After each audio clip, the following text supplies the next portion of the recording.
And then the next thing is, well, it's painful to understand how much of what you're doing isn't productive. So I'll give you an example. So I've done this a couple of times with classrooms full of students, usually when I'm lecturing about career development. Say, okay, how much time do you waste? So then I get the class to vote. How many of you waste 10 hours a day? It's like 10% of the kids will put up their hands.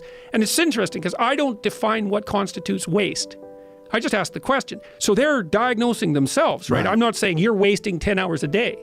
I'm just asking. It's like, given your own attitude, how much time are you wasting? 10 hours a day. It's like 10% of the people put up their hands. Well, when you get to like 6 hours a day, 80% of the people put up their hands.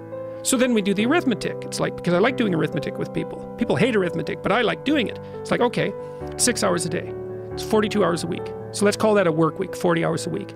So that's a work week. Let's say, what's your time worth? You're a university student. Well, it's certainly worth minimum wage, because obviously, but it's worth way more than that, because if you spend a productive hour when you're 20, then you gain the benefits of that hour for the rest of your life. So there's the compounding effect of time spent when we were young. So I say, well, let's assume your time's worth $50 an hour, which I think is an underestimate, but whatever. Let's call it 50. We could call it 25, but we'll call it 50. So that's $2,000 a week you're wasting.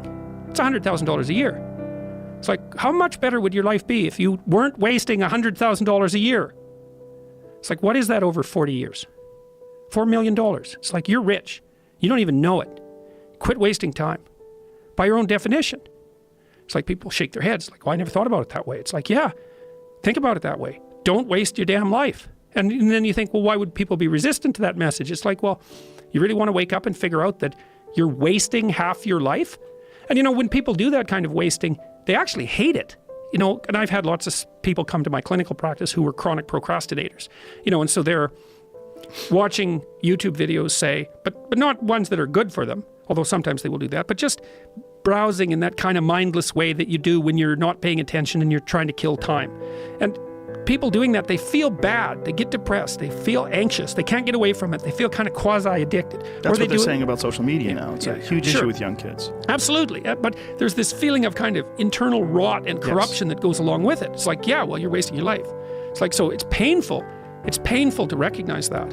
Then it's painful to think, oh my God, look how undisciplined I am. I don't know anything.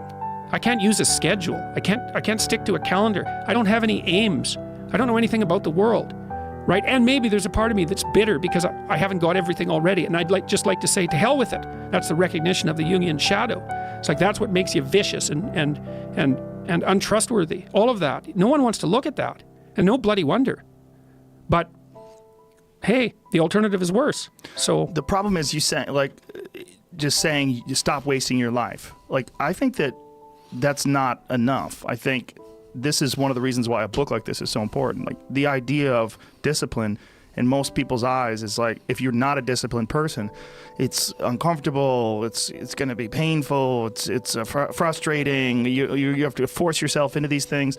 It's a muscle. It's a muscle that has to be developed, and these patterns have to be developed in your own mindset. Incrementally. Yes. Yeah, well, so you're right, just telling people not to waste their lives is not enough. And this is another reason why I've so much enjoyed being a clinical psychologist, because clinical psychologists don't stick with high-level abstractions, especially the behaviors. They're really practical. It's like, okay, you want to get your act together. It's like, well, how about if, let's say you're not studying well, and so we do a real analysis of how much you're studying. You say, well, I go to the library 4 hours a day. It's like, yeah, okay.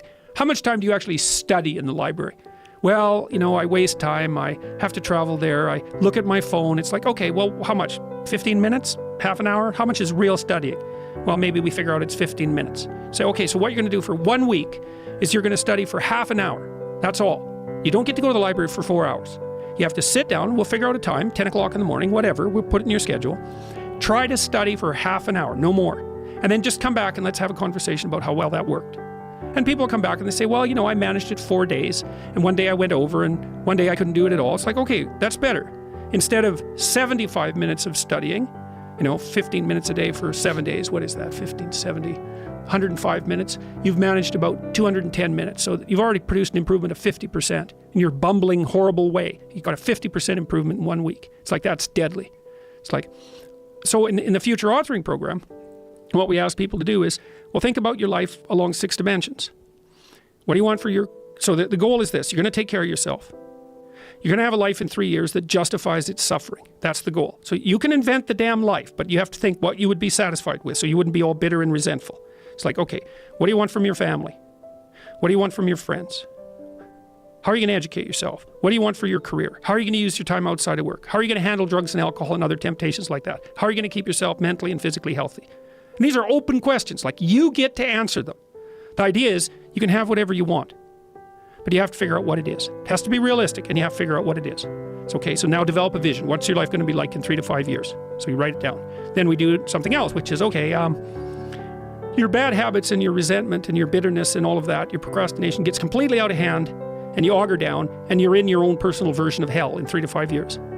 What does that look like? Well, everyone knows that. It's like everyone can look into the future and think, well, if I keep going on this dark path, this is where I'll end up. Well, then you've got little hell outlined for yourself to run away from, and you got a little heaven outlined for yourself to run towards, and then you're motivated. Because sometimes, you're just hopeful. I would like a good thing to happen. It's like, yeah, but I'd like to drink half a bottle of whiskey tonight too. It's like, so which is it going to be?